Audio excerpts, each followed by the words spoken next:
hopscotch, box hops, whatever the Tinashe song is. They like to hop back and forth between scenes.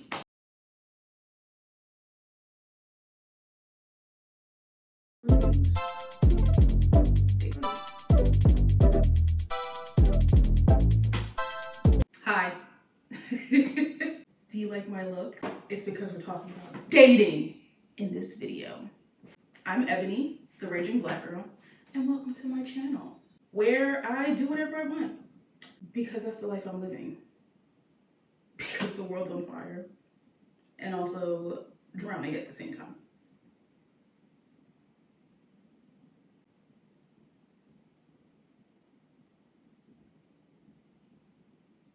Anyway, this is the very first Raging review video, and I'm excited for it. In a world where we are hypercritical about other people's bodies, it unfortunately makes sense that there are a number of reality shows focused on specifically bigger body people. We got The Biggest Loser, Revenge Body, My Big Fat Fabulous Life, My 600-Pound Life, 1,000-Pound Sisters, and if you just go on Google, the list is extensive.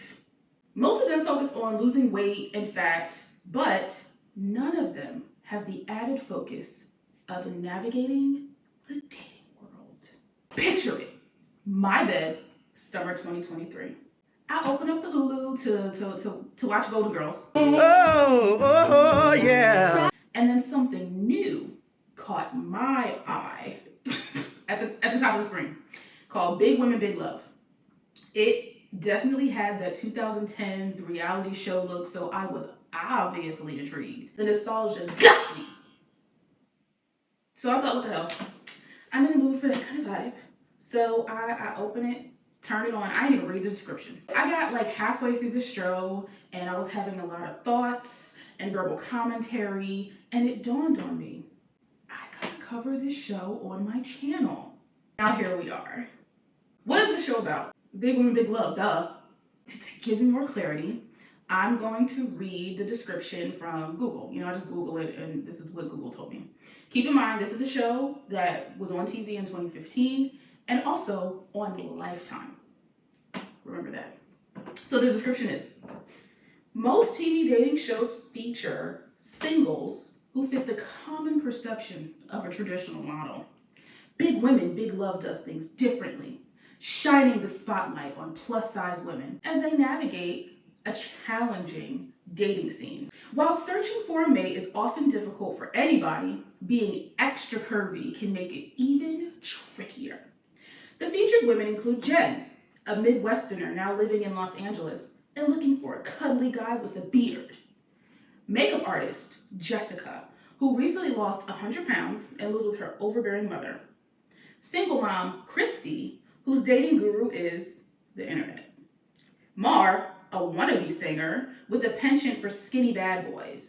And Sabrina, a self-professed dork, in search of a man who shares her love for video games. Now, before we jump in, I want to give a disclaimer that though it is a highly stigmatized word, fat is not a bad word. It is not bad to be fat, it's not bad to have fat, and it's not bad to call yourself fat. Just because somebody calls themselves fat doesn't mean you can just call anybody fat. Because again, it's still a highly stigmatized word. So the best thing to do is to ask people and use the words that they use to identify themselves, to describe them. And for the purposes of this video, and to be mindful of those that do not like the word, I will be using fat, plus size, curvy, and bigger bodied interchangeably. So with that being said, let's get into Big Women, Big Love. Episode 1 is titled Curly Fries and Creepy Guys. The show starts with like a montage of moments from the series to just give a rundown of what stuff, just flashes shit. So the first person on the cast that we meet is Jen from LA, who I consider to be a late bloomer because she just recently had her first kiss and had sex for the first time at age 25. She's on a bunch of dating sites and was in her hoe phase to make up for lost time. And I'm not mad at it. Get your life, girl. She does share how she realized, like in her whole phase and making up for lost time, that she wasn't being appreciated by the people that she was hooking up with. Like, keep her a secret, only in the house, like not outside. So when we're meeting Jen, she's getting ready for her bowling date, and like between confessional and like actual footage, she's talking about the stress and planning and thinking that has to go into being a bigger body person, specifically about like clothing, making sure that the clothing lays the way that she likes it on her body, to not show like her butt crack or showing what she called her cottage cheese stomach.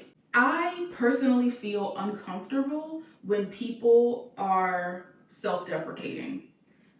It's super normalized, and I'm not saying it's a bad thing or a good thing. It just makes me uncomfortable when people talk shit about themselves. And so I understand it's also sort of like an overcompensating, or like get to the joke before somebody else gets to the joke sort of thing. But I don't like it. So her saying like my cottage cheese stomach, it was just kind of like, oh, don't do that. But neither here nor there. Next on the cast, we meet Mar from Clifton, New Jersey. Shout out to Jersey. I'm a Jersey girl. Mar's one of my favorites because she's from Jersey. That's kind of it. She jumped, like when she's introduced, she's talking about her tumultuous relationship with her ex Richie. He seems like he ain't shit, and we'll see later on that he definitely ain't shit. Mar likes to go out. She likes to party. She likes to make out with hot guys, and she just likes to have herself a good old Jersey time. In her confessional, she's talking about like, I want real love, like I want a soulmate, I want the happy ending, with the fairy tale. Every girl wants that. She's talking about that.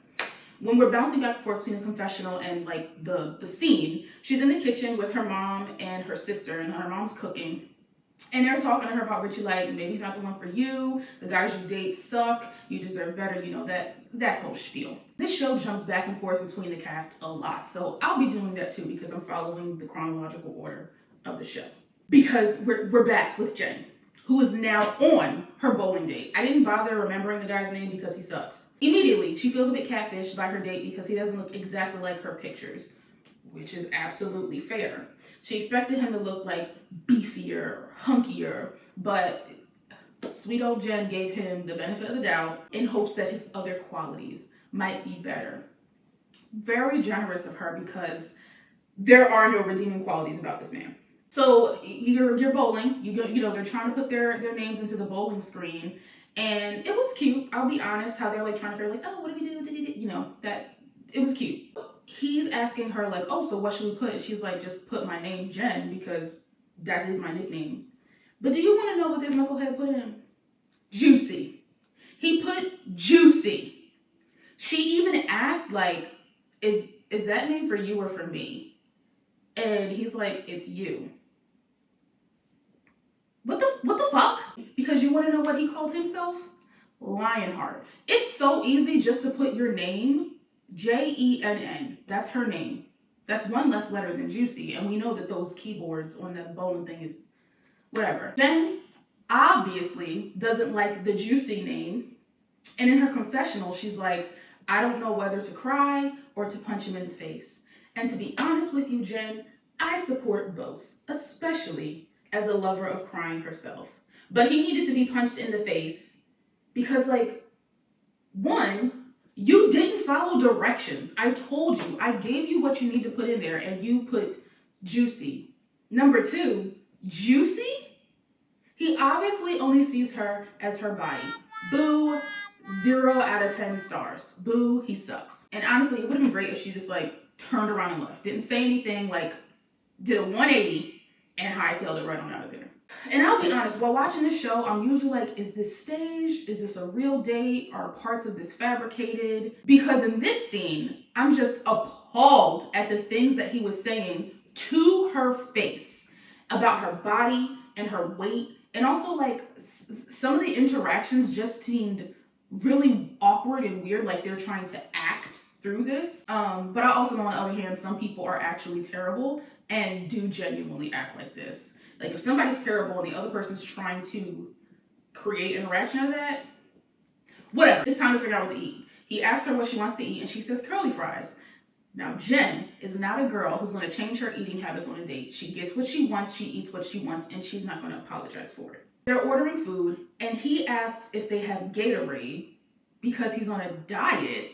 I found to be weird, she found to be weird, you probably find it to be weird. Like he's on this diet and he hasn't drank Coke, which I mean, maybe soda, in like 9 months, and he's also lost 50 pounds. Good for you. And he like could not wait to share this information with her.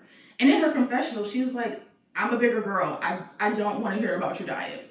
So they're bowling, they're dating on the date, and he accidentally touches her breast and then proceeds to say that's his trick on dates. And then even further says, my dad would just grab the booby. The booby. Consent is just out the window on this date. It absolutely is, because there's another instance where it's just like, I'm going to do whatever I want without your permission. So the food arrives, and they share curly fries and mozzarella sticks. And I'm like, what is this supposed diet? Is it just no soda? Like, is that even a diet, or is that just the way you eat now? Like, and this is what makes me think it's staged again, but because like what? But then again, some people follow really ridiculous fad diets with no insight or nuance. And men just be losing weight mad easy. So like, he might think, I just don't need to drink soda, and he's lost 50 pounds, so it's working. The day continues, and here's another non-consensual thing. He's recording videos of her while she's bowling. Like, she has no clue because she's bowling. Her back is to him. And generally, this wouldn't be weird, but it's a first date, and y'all don't know each other like that, and you've already fucked up several times, sir. Like, please ask to take pictures and videos of people. Please. Jen thinks it's weird. I think it's weird. You probably think it's weird. What makes it even weirder is he then puts the video in slow-mo, like, whoa, making the noise, and then he, like, points out things about her body, like her stomach's poking out, and he's like, that's hamburgers, that's french fries, that's what that's saying. And it's like, are y'all not sharing curly fries on this date right now? What are you talking about? So Jen concludes, like, after that, she's like, I don't think I like him. She thinks he's a jerk and he has no class. She clearly has class, because she saw this date to the end. He ends up winning with like a higher score. Like, I don't even know what the score was. I don't even care. And as they're walking out, this dumbass has the cheek, the nerve, the gall, the audacity, and the gumption to suggest that they hang out again. And then says, maybe next time it leads to sex.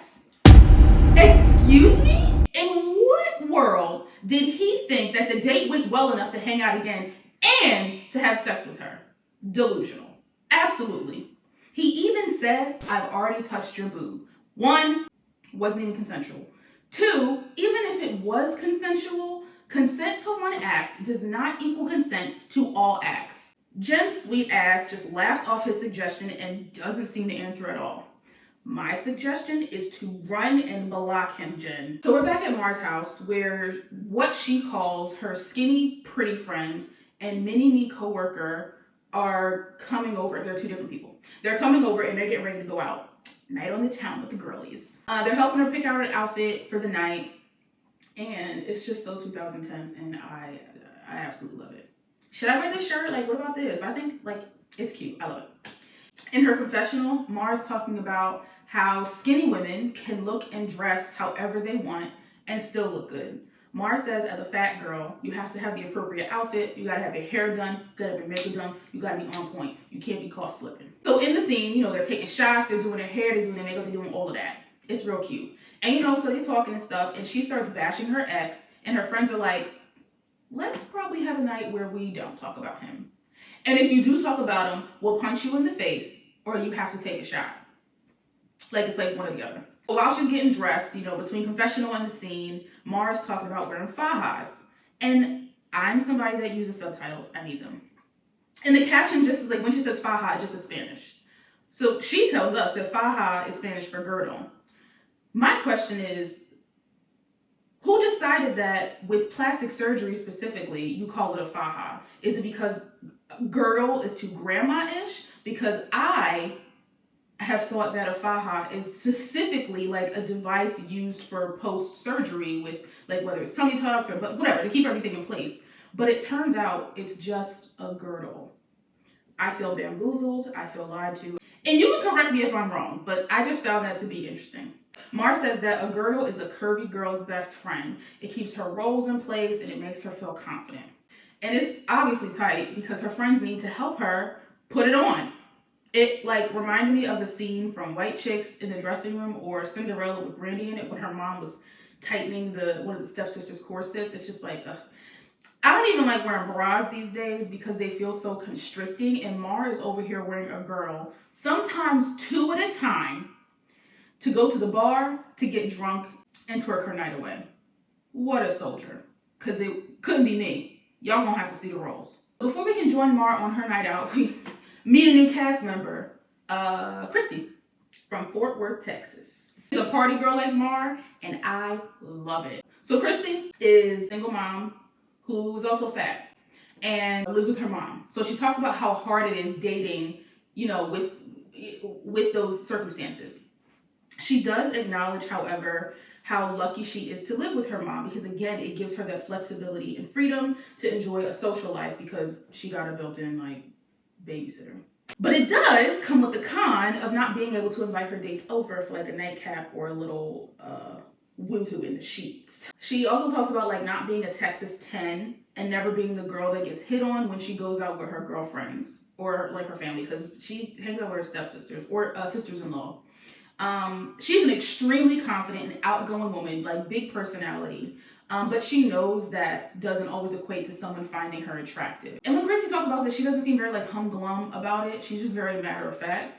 And in fact, all the women on the show talk about their dating experiences as bigger women very matter of factly, which is kind of refreshing from some of the other shows that I mentioned outside of My Big Fat Fabulous Life, where it's like bigger body people or fat people because it always sees it as like a deficit or a bad thing or a sad situation to be in. It's kind of like, no, I just happen to be fat. And because this world makes it difficult to date as a fat person or a plus size person, curvy, whatever word people use, that's what makes it difficult. It's like I've heard like in the LGBTQ plus community, shout out to us. I don't have a problem with being my identity. Everybody else has a problem with me. Most of the women on this cast sort of talk about their bodies in that way. It's very much like in response to how they're received by the world and not necessarily how they perceive themselves, which is kind of how everything works. We go off of how society, dictates the social norm. But typically marginalized people, that's sort of how where our struggle comes from. There's nothing wrong with our identities. Everybody else has a problem with our identities. So Christy, she's out with her sisters-in-laws. Sisters-in-law? Sisters-in-law. She's out with her sisters-in-law at some restaurant. I don't know.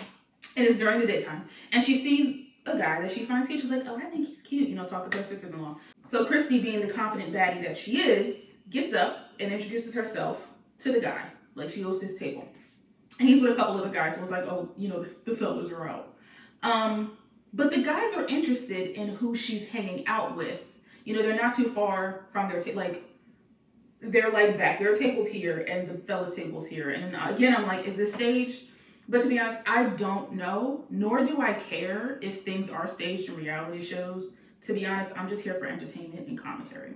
Christy tells the guy that she's interested in, that she came to the table because she thought he was cute. But she also calls out that, of course, you're interested in one of these ladies that I'm with.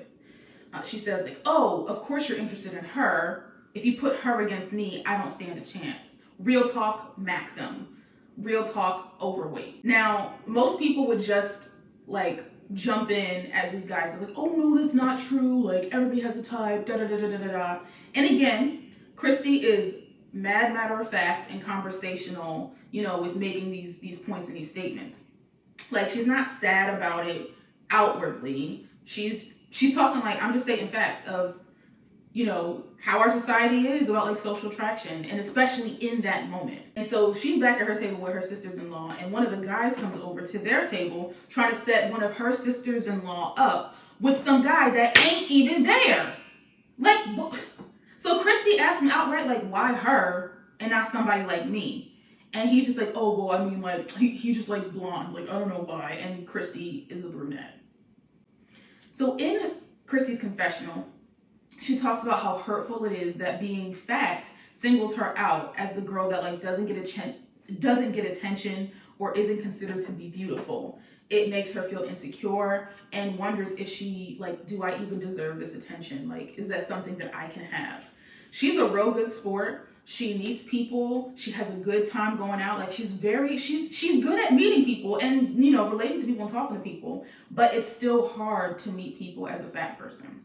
We're back to Mar, another lady out with the girls. Sidebar: this cast takes the cast of the show takes these taxis everywhere, but they're minivans, and it's like some generic looking like city taxi sign or decal on the side of the van, which makes me think it's actually production transporting them everywhere, and they're not real cabs because in real life they probably would have taken an Uber. And from doing the math, like Christy was talking about her daughter, and she was like, I was with my baby dad in 2009, and I got pregnant 3 months after I met him, and her daughter's 3 years old at the time of filming this, so I'm thinking it's 2013. And by my research, aka just looking up on Google, Uber was made public in 2011. So I just thought it was a weird reality TV thing with the vans as taxis, but that's honestly neither here nor there. It does not make or break the show. It's Mar and her girls. They're out on the night, and Mar is on the prowl because she determines herself single. I did not mention that Mar and Richie, they went to Atlantic City and they got banned from a casino, which that's actually happened to me, but that's because that's going to be another story. It's nothing salacious. It's not that big of a deal. Mar's like, I'm single for the night, fuck being polite. Because her and Richie had a terrible time in Atlantic City, so she's like, fuck that. I'm single and ready to mingle. Whatever happens, happens. And she is a frisky girl. And I know many girls like this. I've even been this girl. She's talking about she want to lick some bald man's head, and she's like, I just want to make out with hot guys. Where the men at? Where they at? Where they at? She's not shy about flirting with these guys, and I am just loving this. She sees this one guy that she used to mess with before she was with Richie, her ex, and she is very excited. She calls him a Latin lover with a lot of passion, and he's really good in bed. So yeah, she's getting excited. She's like, I want to make out with him, talking to her friends. Her friends is like, yeah, girl, go ahead. Kiss that boy. She's like, how you going to see a beautiful girl? She says she want to make out and you don't do nothing. It's a typical girl's night out. This is very normal behavior to me. So her and the Latin lover, Christian, they go outside, and she's being her assertive, drunk Jersey girl self. And she's like, what's up? What's going on with you? How you doing? Pulling on him. She's like, oh, you smell good, all on his neck. And then they start kissing outside. They is making out, swapping spit. And in her confessional, she's like, I obviously have to have a conversation with Richie about our relationship, because if I'm able to just make out with this guy willy-nilly, maybe I don't need to be with him anymore. And she's questioning, and obviously she's been questioning if she should be with this man or not, Richie specifically. And if you have to question it that much, the answer is probably no. But whatever, I get it. And also, she talks about this later in the show, and often it's and some of the other women do too, will anybody else love me for who I am? Because I'm a big girl. So, it makes sense that she's really struggling with whether I should be with this man or not, because it can definitely feel like, will I ever find somebody that accepts me for me again? We'll make a hard left to meet another member of the cast, and this is the second to last girl I want to say. This is Sabrina from Brooklyn.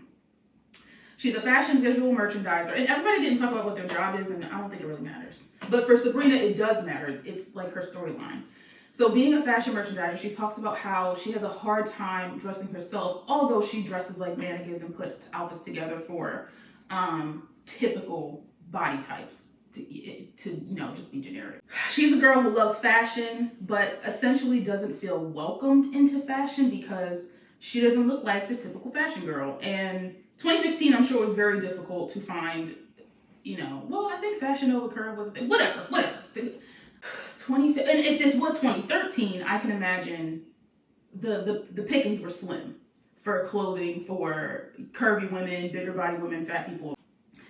To be honest, I was not really feeling her in the beginning of the show, but I had to warm to her. She eventually grows on me. She honestly becomes my favorite because she seems to have the most sense of all the women, in my personal opinion. She's assertive, independent, quirky, awkward, nerdy black girl vibes, and I love it. I love that. She kind of reminds me, has the personality of Nicole Byer, but not as chaotic. And I love Nicole Byer. Shout out to her. Sabrina dubs herself as the queen of the first date because she never gets a second date. Her type is skinny, nerdy white guys, but that's hard because they're typically not sociable or social. And Sabrina's very outgoing, very sociable. She's not afraid to speak her mind and say whatever the hell she wants. So the type of men that she's into are kind of scared of her because she can be a lot for them. There can be some anti-blackness there too, but I'm not gonna get on that. So Sabrina is going on a blind date to an Ethiopian restaurant, and she's already talking down on the food. And this is why the first episode I was like, nah, I don't like this girl. Like, she is so weirded out by all of it. She's like, I heard you gotta eat with your hands. Like, this stuff looks weird. Like, when she's on a date and they get their food, she called it baby food, and she just kept calling it weird.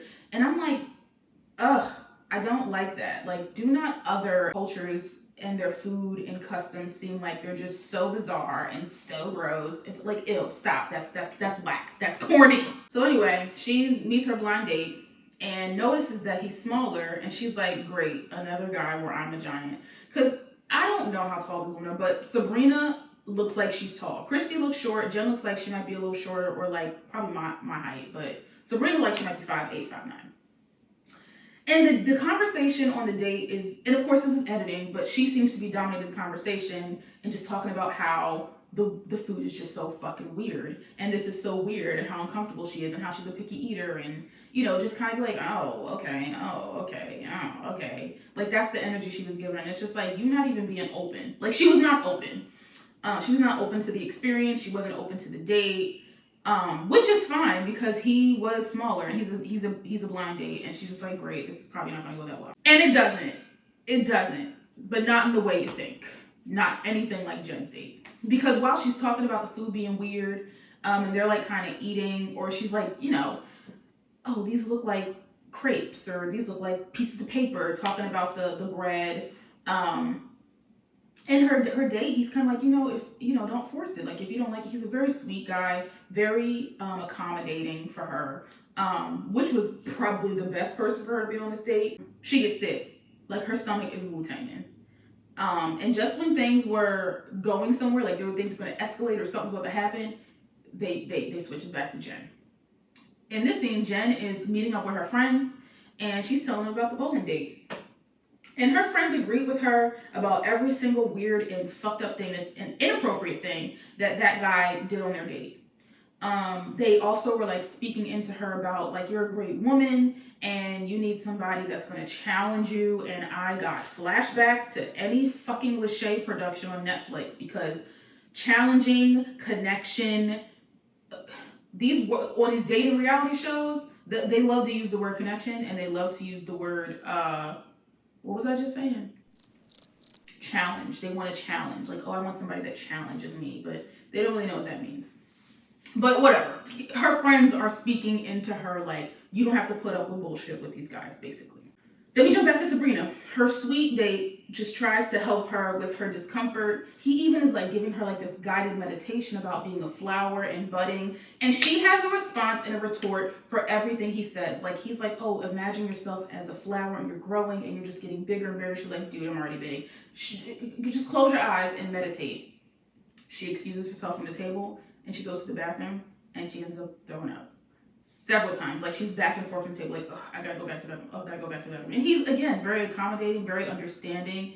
Probably, of course, probably a little uncomfortable, but he's being really nice about it. And to be honest, I've kind of been there before,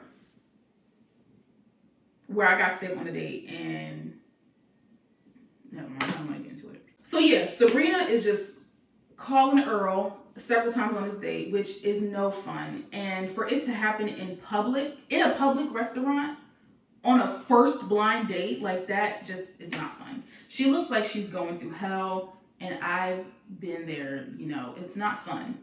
I personally would have been crying and just stayed in the bathroom and just lived there. So the date obviously ends poorly. I felt really bad for her. Even though I wasn't feeling, I was like, damn, that sucks. New scene.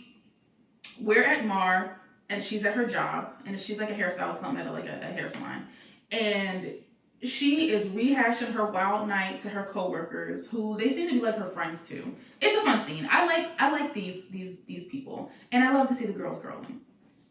Her friends are upset that she's going on a date with Richie that night. So last night she was out on the night, like on the prowl, and tonight she's going on a date with Richie.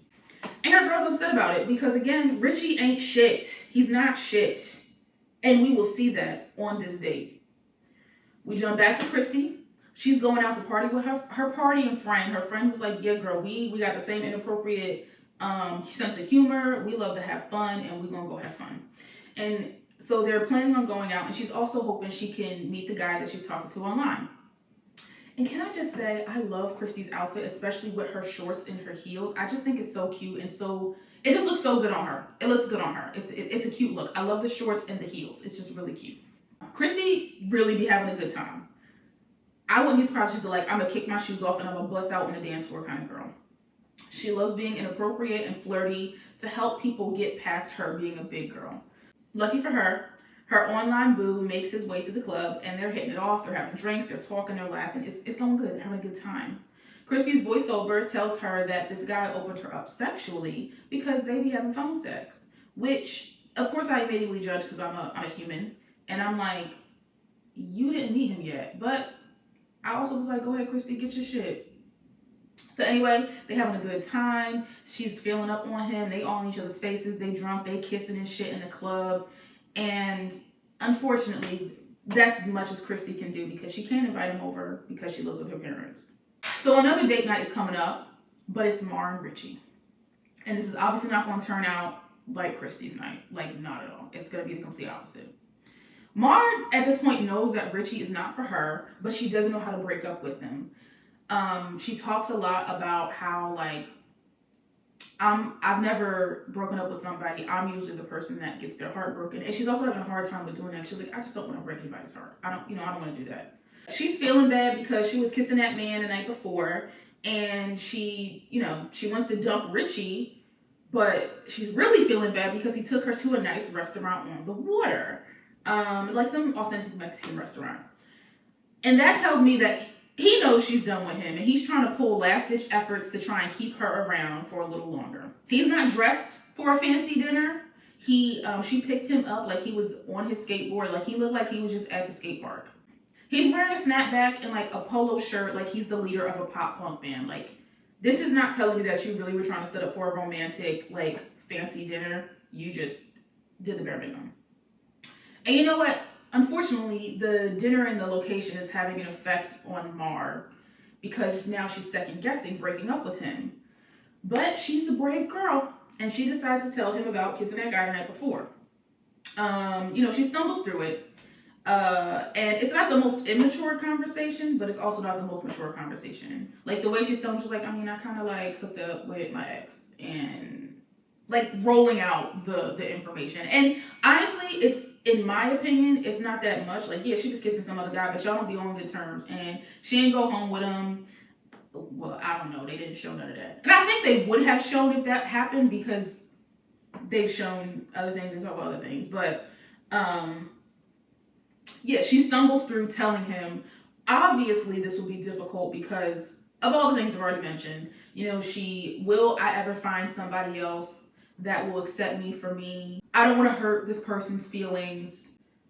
They brought me to this nice restaurant, so now I'm really feeling guilty about it. So Mars struggling through this. But she gets it all out.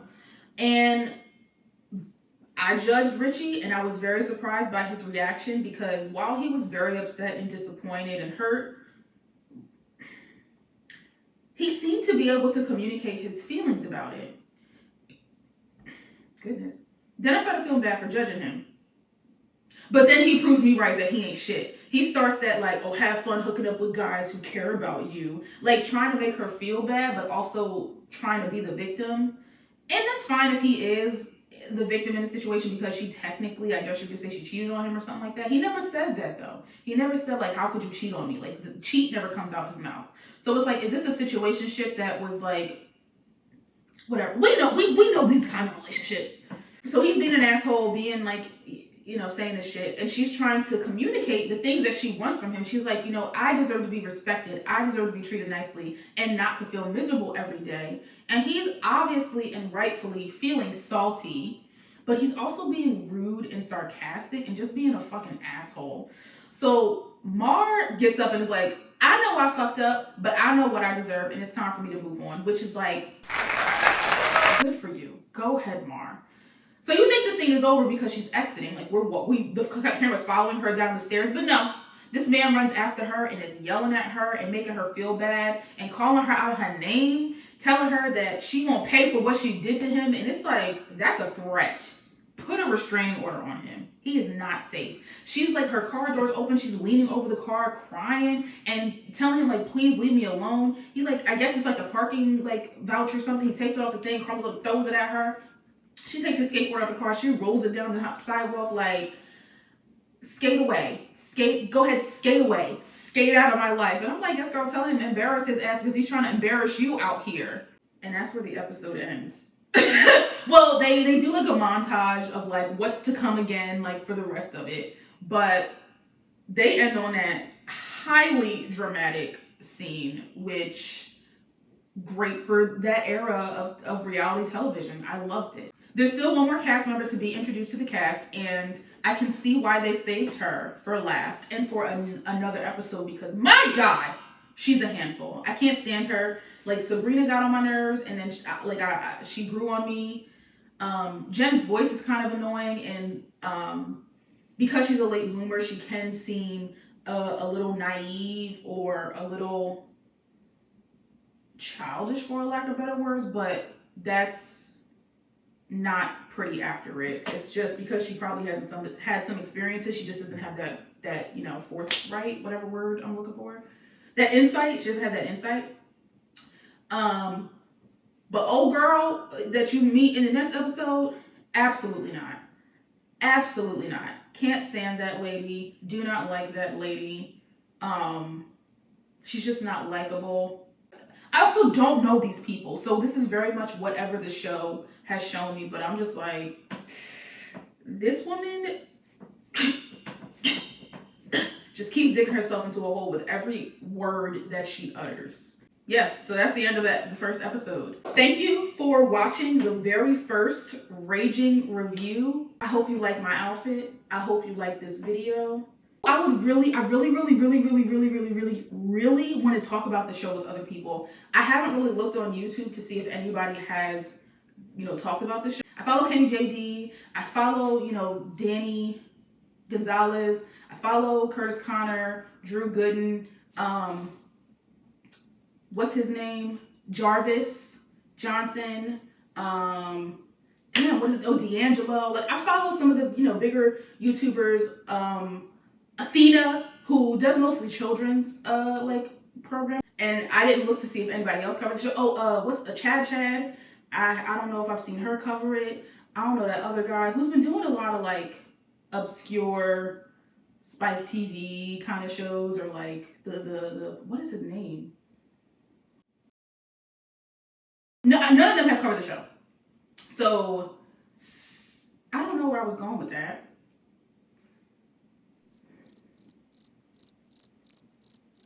Oh yeah. Nobody's covering the show, so I don't know anybody that's talking about it, but I really want to talk about this show with people. So please, you can either, tweet me at Raging Black Girl, put it in the comments. I honestly would rather you put it in the comments because, I'm trying to do this content creator thing. I've decided I'm no longer going to deny myself things that I want to do in my life. And that's content creating. So I'm going to do it, and I want to do it, and I'd love your help and support. So please subscribe, like the video, especially if you did enjoy this video, and please comment. Yeah, so that's it from me for this Raging review, and until next time, rage on.